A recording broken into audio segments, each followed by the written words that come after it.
This is a great training tool. It's super effective for hard movement, for focus, for execution, things like that. And then I can go out and show that it actually does translate. It works. It's proven. It's not just me talking.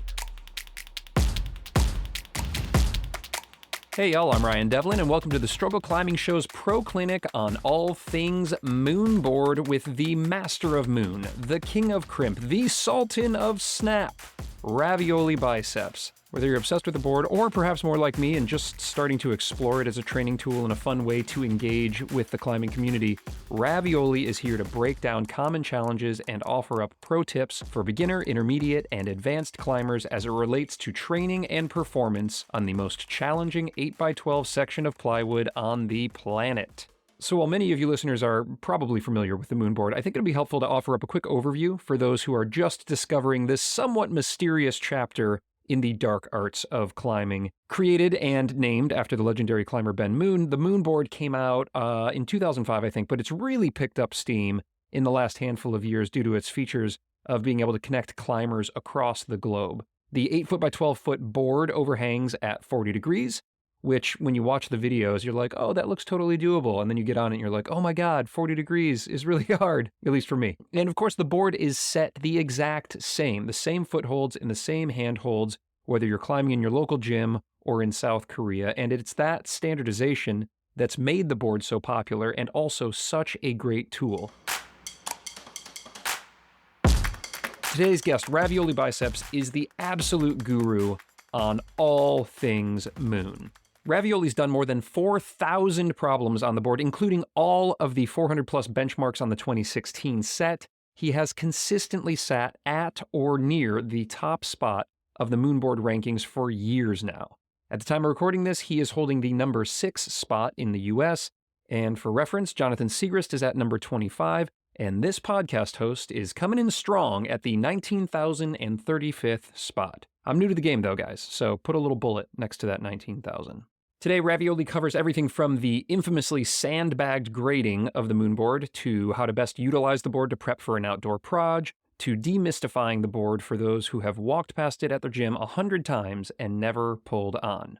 That was me for a very long time, in fact. He also offers up actionable beta for those who are looking to ascend through the Moon benchmarks, including one very easy trick to send your stopper Moon problem, but it might cost you a few bucks.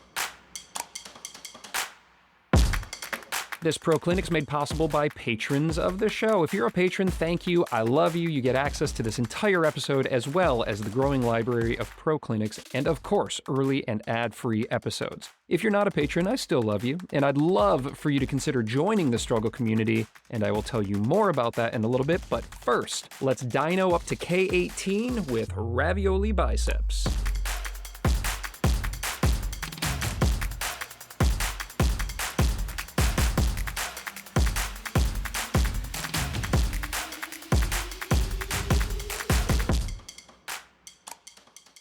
Hey man, I'm so psyched to be jumping into the Moonboard with you. But first, I guess we got to set the stage here.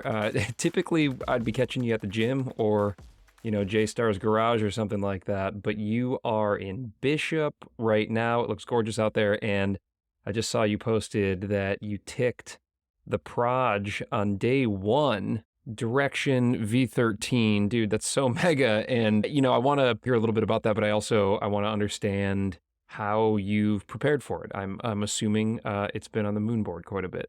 Yeah, it's great. I mean, and it's one of those moments like I've been climbing so long, like I have to just enjoy that. I have to just live in it for a little bit, and oh, what's next? What's this? What's that? Okay, well, let me just enjoy this for a sec. Pressure's off. I feel like I'm climbing well. I'm executing well. And to go back to your question of what have I been doing to prepare? That's a lot of it in the last couple of months. It's just getting on the board with intention, with drive, with execution on the mind, accuracy, just to make that transition to outdoor climbing a little bit easier. So when I'm stepping onto something that's hard, like in the 11, 12 range on the board, which is right at my limit, I can have that same mindset come into direction. And it worked perfectly yesterday. It was great. Just firing on all cylinders. It felt really nice. Sick, dude. Congratulations. That's a hell of a way to start a trip. And It's funny. We're gonna dive into all things Moonboard in a second, and maybe the first thing I'll dive into here is kind of your note on the grades, because you said, like 11, 12 kind of limit for you on the Moonboard. Of course, the rig that you just climbed was V13. The Moonboard is so sandbagged that I think it's just intended to make us climbers feel either really strong when we get outside or just really freaking humbled when we're trying to work thing on the Moonboard.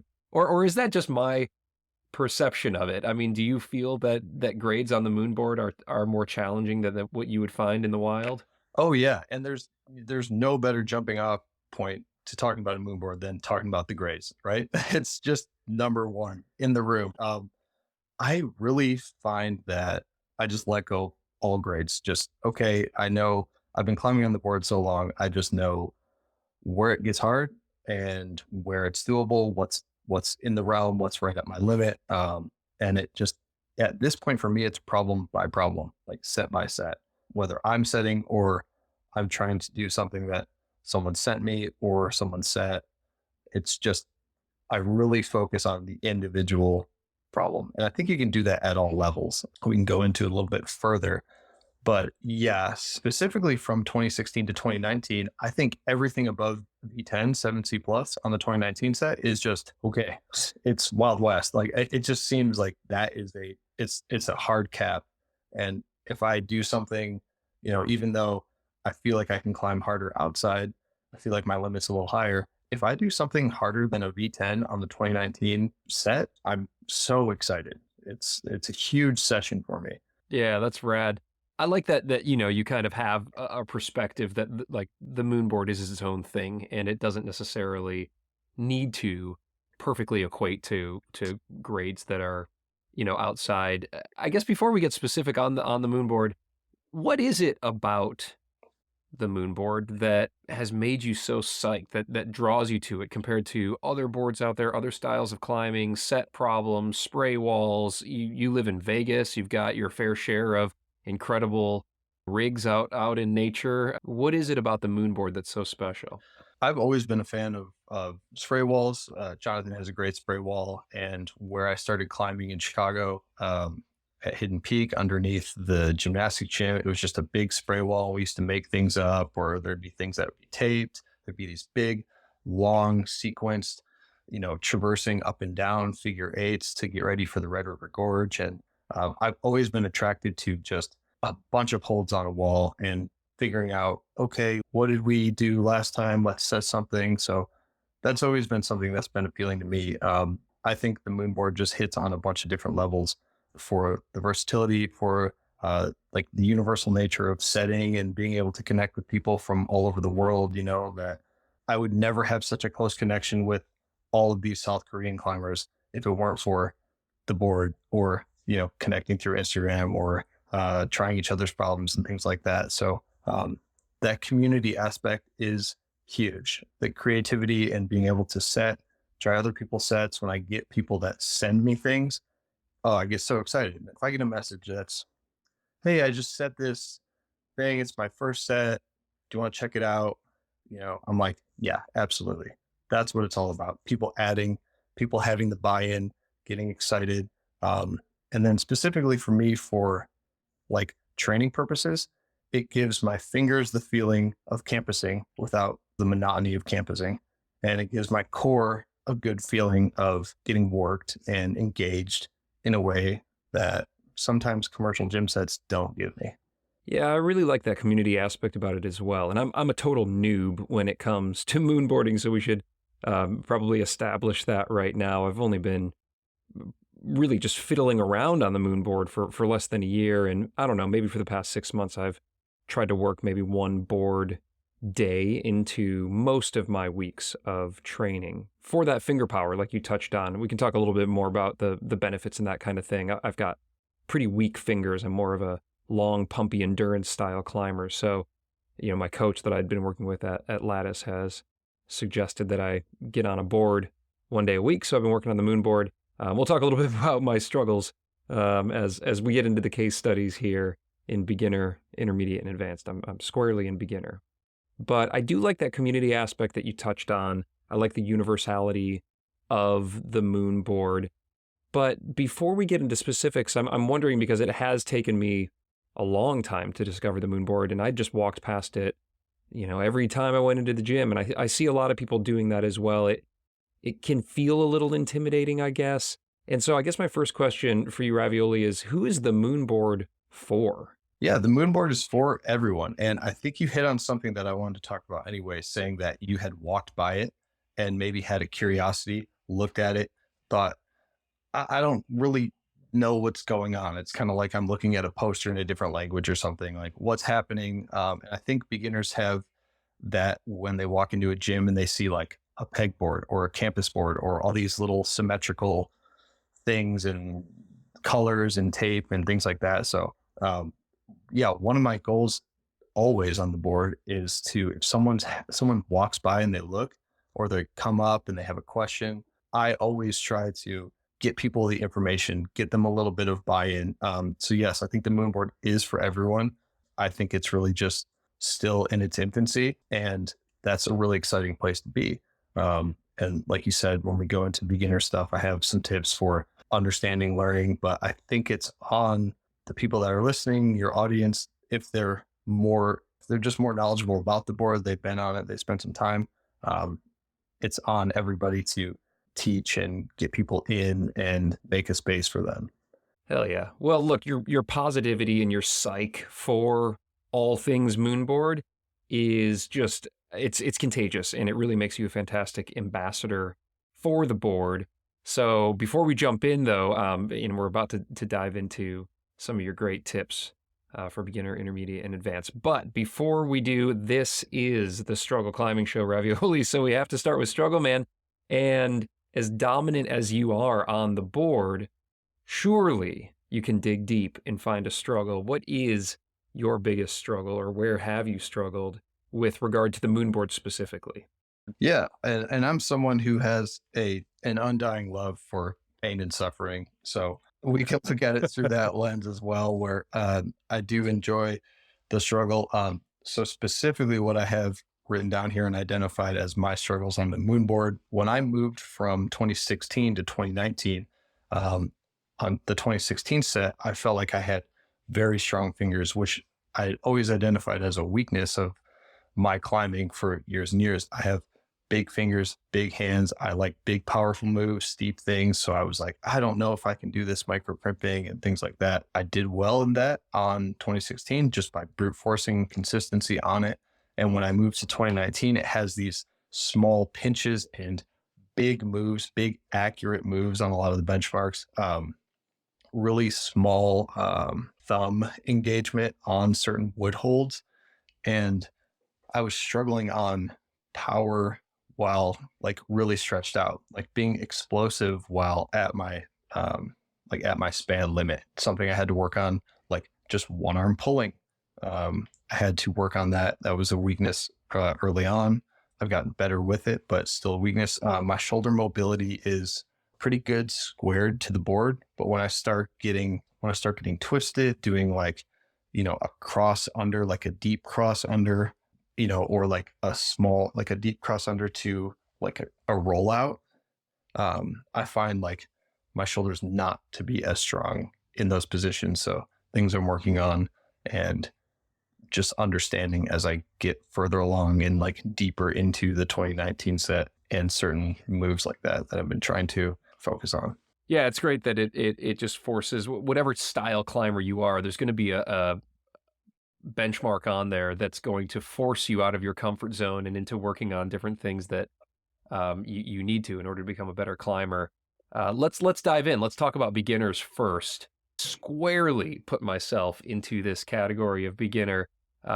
Is there just, I guess, before we get into kind of the common pitfalls and some tips and tricks and advice that you would have for somebody like myself or somebody who's fairly new to moonboarding, is there a designation within the moonboard community on what would be considered a beginner? I had a couple conversations like reference this, and I'm thinking that for beginner, intermediate, advanced, I'll stick with grades. But the caveat on that is that if you're on the moonboard, I really don't think you're a beginner in general. If you're spending a decent amount of time, even once a week on the Moonboard, I don't consider anybody that's doing that a beginner climber. And we'll go into if you are actually maybe like a sub 1 year climber or 6 month climber, things you can do. But for grades, we'll stick with that. I think on the 2019 set, it goes 6A plus is the beginning, so V3. And I would say 6A plus to 6C, so V5. On the 2016 set, it starts at V4. So I would say that V4 to 5 range is beginner, which is, again, take it with a grain of salt, just like the grades in general. But for the purposes of this podcast, let's say that. Yeah, great. Well, that's 100% me. My gym has the 2016 set, which starts at V4. And like I've said, some of those V4s feel like maybe V6s. I've done mostly V4s. Well, first of all, I've gotten shut down by a ton of V4s. But then of the climbs that I have done on the Moonboard, they've mostly been V4s. I guess I've done a few V5. No V6, I don't think. But in any case, I'm squarely in the beginner, so you're talking to me in this section here. But it's also nice to know in the 2019 set that it starts with V3, so it makes it a little bit more accessible. And so let's look at that first. Maybe somebody who hasn't climbed on a Moonboard at all. They've been climbing like the set problems at the gym for a while or climbing outside. They're probably strong enough to be climbing on the Moonboard, but they haven't been on it yet. Let's talk about common pitfalls or challenges and advice that you have for those climbers, and then we can get into those that are more like me who have been climbing on the Moonboard for a little bit, but are still in that kind of sub V5 grade. Yeah. So challenges, I would say, if you're just getting into the Moonboard, it can be a little dense. And I think that has some positives, but obviously if something's hard to get into or hard to set up, then you're just going to have that barrier right away. Are you going to hold people's attention long enough for them to actually get meaningful sessions or some buy-in on the board? So just the logistics of setting up the app, knowing how to reset or set up the Bluetooth, because it's not exactly explained. It's like a button on the app that's like a little light bulb, and then it'll pop up a prompt to connect to the Bluetooth. And that's if there are lights in general. And then what does this mean? Okay, you have to do an app on your phone. It's just a couple steps. And I think getting that initial setup takes a minute, where that's where I would say to people out there moonboarding, if someone's interested or curious, take that 5 minutes, 10 minutes to get them set up. Okay, this is the set that we're using. It's 2016. We have these 3 holds. It's hold set A, hold set B, original school holds, because all that can be just a little daunting or overwhelming if you're like, well, I just want to climb on this thing. Yeah, it can be, just speaking from my own experience, it can be a little intimidating, especially when you walk in and if there's people there who are, crushing, like if you go during a busy time and there's, a handful of people and they're just like really efficient about getting in, like it can be, your analogy there of like a poster in a foreign language is very apt. I think it almost feels like it's its own thing. At my gym, it doesn't have the lights, which, shout out to Climb Nulu, get your shit together. And like, we're spending a lot of money, like put some lights on your Moonboard. But then there's the added level of that where like you pull it up on the app and then you got to try to remember what the route is, because I'm not putting sticky notes up there. I don't know. Maybe I'm getting ahead of myself here, but there's loads of struggles, I think, for beginners as we're getting into the Moonboard that doesn't even have to do with literally the power or the movement itself. Just the admin setup. And then going into that of, okay, what's a benchmark? What does it mean? Most people, if they're climbing, they're just going to go through the benchmarks. This kind of ties nicely into my first tip, is that if you're just getting on the board, or you've been on it a couple times, maybe you have a friend who climbs on it a bit. And that's where I would challenge the friend, get your friend set up, teach them, get them invested. And they can be a stranger too. Just, it only takes a few minutes, get them going. But when let's say you walk by 10 times the Moonboard, you walk by it 10 times. On that 11th time, you're like, you know what? I'm going to do this thing. I'm going to set it up. I would say just start by climbing on it. Just climb on it, treat it as a spray wall. Don't even put the lights on. Just try to maybe get to the top, feel out some holds, feel out some grips, positions. It's designed on that straight angle and with the holds and the volume of the hold, like the lower profile, the smaller holds, like even if you are just climbing on it just to get to the top, you're still going to be engaging your fingers, your core, and you're going to be finding out and developing some skill there. If there's some lights on and maybe you're walking up and like you said, people are crushing or they have, their own little thing going and they don't seem bothered to explain to you. Jump on and just try to touch your hands to the lights that are up. If it's like a V4, V5, there's a bunch of lights on. Just grab the lights with your hands. Don't worry about the feet. Use any feet and just start getting that muscle memory. Start getting those reps on the board so you can start to feel what it's like. Because it's the same as walking up to a problem that a bunch of people are climbing just in the gym and you want to try it out. Just try 2 moves. Try it from the middle. Try it from the beginning. Try it from the end. I like that. It's so funny. You say that. It seems so obvious, but I've never done it. I've literally, I don't know. You get something in your mind where you're like, oh, okay, well, I'm going to pull it up on the app, and here's the thing I need to do. Like, of course, you could just use it as a spray wall. Just like step up to it and climb, and make some big moves, or make some not big moves, or do some crosses, or start on the lower right corner and try to end at the upper left corner, or what like. Of course, you could do that. I don't know why I haven't done that, but now I'm feeling like this is probably what I'll do the next time I go, and it will be a little less intimidating even than just, falling off after move 2 on every problem that I pull up. Yeah. And it's something I still do. So it can go into intermediate, into advanced. I think it's a great way to get your brain working for setting as well. What moves am I drawn to? Everyone has their individual style and, jumping a little bit ahead when I talk about encouraging people to set.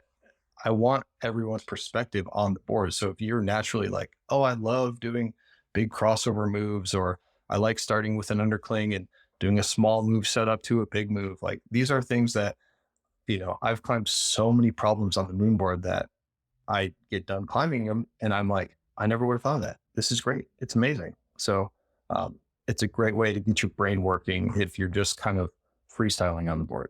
Cool. I love it. All right. What else in the beginner territory here that you see people either as a common pitfall or just some advice, some sage advice from the guru here for the Moonboard?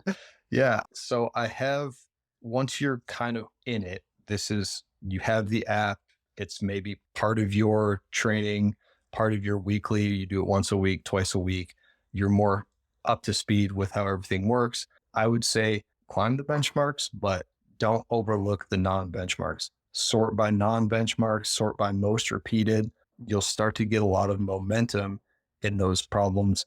And typically the benchmarks are maybe they highlight a specific move or something that's tough or some extra tension within that grade. Whereas let's say if you're on the 19 set and you sort by most repeated V3s, you might get some similar movements and some easier movements and things like that you can use to build up your base as you go on.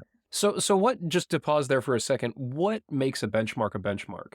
Okay. To demystify a little bit of the bench process, it's a group of administrators that have access to benchmark problems. That's about as one line as it can be. It's people who are very active on the board. It's people who are typically setting or very involved. So it can be different what people look for in a bench, but it should be something that highlights at least some sort of unique movement or challenging movement within the grade, something that looks at or uses holds in a different way than maybe they're always used. Let's say if it's, well, I don't know. I mean, just off the top of my head, like E14 is on the 2016 set is like E14 is that like vertical black pinch. It's like the Black Beauty pinch. So if you were to use something like that for, a left hand, okay, a lot of people use it for a left hand. Maybe you use it for a left hand and then it forces a match with like a really good foot. Okay, that's using the hold in a different way. That's kind of giving you a little bit more insight as to what's possible on the board. So that's at least my philosophy on what I'm looking for on a benchmark, something that's a little bit unique. Doesn't have to be so off the wall, like everything's an undercling all the way up. Like that's not interesting, but one aspect that maybe differentiates it from the rest of the grade or the way that the problem climbs. Got it. That makes a lot of sense. And so then you're saying obviously you can sort by benchmarks, but then you can sort by most repeated. The most repeated, the most popular in essence, may not be benchmarks, but people love them for whatever reason. There's cool movement, or it's slightly easier, or whatever. And so for us beginners, yes, take a look at benchmarks. Those should be pretty high quality problems, but look at most repeated as well. Even if they're not a benchmark, it may be something that's fun to climb on. Yeah, exactly. That's a piece of advice that's a through line to beginner, intermediate, and advanced, is that just explore other things outside the range where you're maybe plateauing or where you're maybe stuck. I get a bunch of messages where, hey, I'm kind of stalling out on this grade, or, I have maybe a couple benchmarks left, but my advice is always to explore other non-benchmarks, lower grades, higher grades. Seems counterintuitive, but we'll save that a little bit more for intermediate. What I have as far as another tip for the beginner level is, please, please, please, I don't want to see anyone get hurt on the board. I know the board kind of has this double-edged side to it, and the darker side might be the finger injuries or the tendonitis or things like that. I don't want to see that. I do believe it's avoidable. Believe me, the board is fun. I climb it all the time. It's pretty exclusive to what I do. Just don't climb for like 2 hours and then go get on the board. Climb for 2 hours, like with your friends, and you're trying like your hardest gym problems and you're having a great session. Just let that be. Go do some core work after that. Don't board, maybe do a warm up, maybe do a couple of, maybe half an hour if you want, of gym problems, but make the board the focus, because when you start losing your core, when you start overcompensating with your fingers or your chicken wing, things like that, that's where I think things go wrong, and they can just spiral quickly. So that would be my advice. And then for more concrete advice, I would say keep your board sessions early to as a beginner level, keep them to 30 minutes or less. I think that's a good rule of thumb, is to just, if you're just starting on the board, get into it, but keep it to 30 minutes or less. If it's a big group, I would push that to an hour, because you might not get as much climbing in. But if it's just you, 1-on-1 on the board, I would say 30 minutes or less. Yeah, and that, I'm assuming, brings in not only power, right? That you want to stay fresh, so you have a full tank of top end power to be able to do the snappy, powerful movements that the Moonboard demands, but also to some extent, I'm thinking about kind of mental or emotional fatigue, not doing too long of a session, or the Moonboard might beat you down. Yeah, the board really, it rewards or punishes how much discipline you have. So keep that in mind as you go on your journey for benchmarks early on. Yeah. Okay. So we're gonna warm up, but not too much. We're gonna climb benchmarks, but also search most repeated. We're going to also just treat it as a spray wall, move around, feel the holds, have some fun, just get acclimated and familiar with the holds and with some of the movement. We're going to get in and we're going to get out. We're not going to spend too much time there. Anything else well, I've got a question as a beginner. Why aren't there more jugs on a Moonboard? Why aren't there any big, giant holds for me to just sink my hand into? Can you talk to Ben Moon and say, hey, just put like a giant jug in the middle for Ryan? It's funny. I was just having a conversation about this as well, and I will send him that message. I'll make sure. We make sure it says Ryan right in the middle. It's etched in there. It'll be on the Ryan jug, on the 2023 set for you.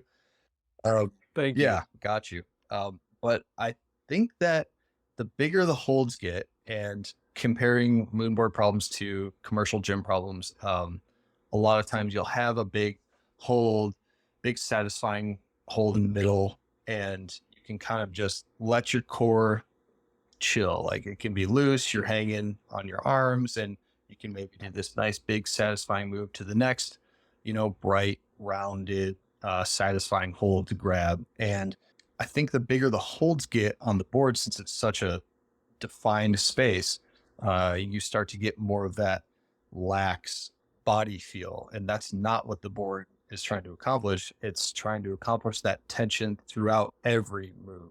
So it forces footwork, it forces core, it forces accuracy and fingers and power and coordination. And I think the bigger the holds get, the more you lose a little bit of that.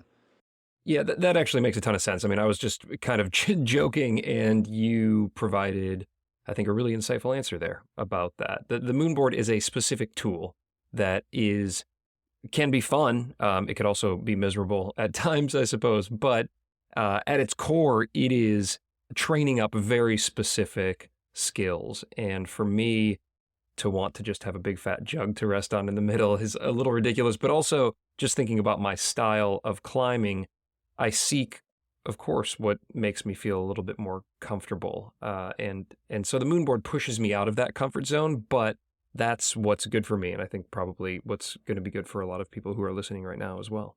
Same here. I'm always pushed out of my comfort zone, even, after 4,000 plus problems. So it doesn't end.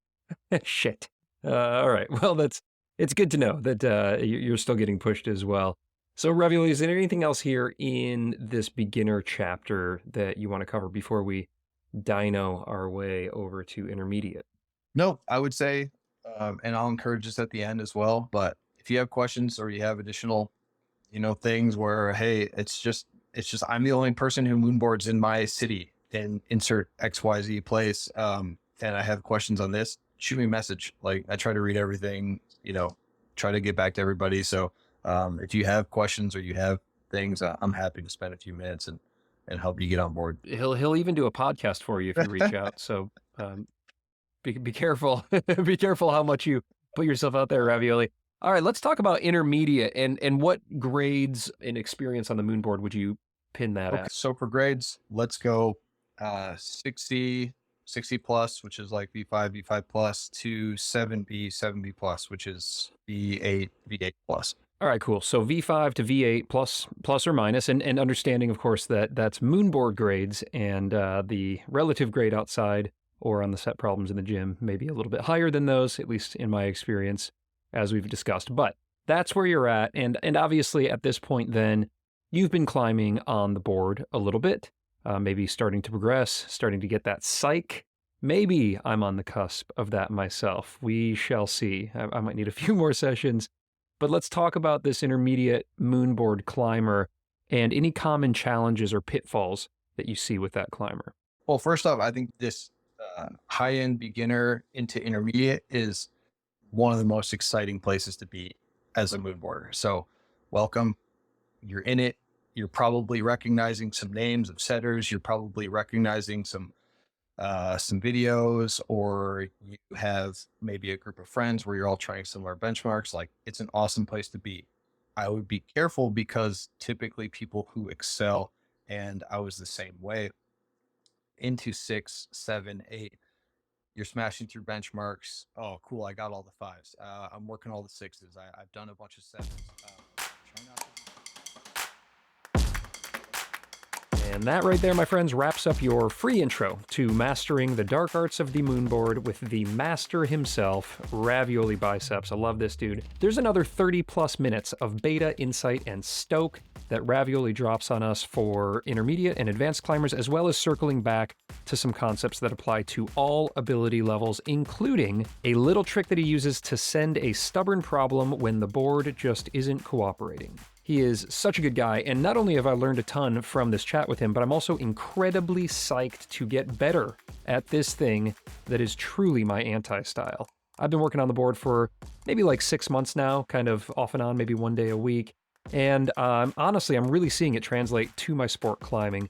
So if you'd like to hear the rest of this chat, as well as gain access to the full library of pro clinics covering topics from finger training to endurance to big wall tactics as presented by the best climbers in the game, pop on over to patreon.com/thestruggleclimbing-show to check things out. For about the price of a cheap beer each month, you're going to gain pro access, early and ad-free episodes, swag, and you'll be supporting the pod and the climbers like me who are working their harnesses off to make it happen week after week. You can, of course, cancel at any time. No worries. I'm grateful for whatever support you can throw my way. I hope you're gaining some value out of these interviews. All right, y'all. The struggle makes us stronger. Let's climb hard and do good things in the world.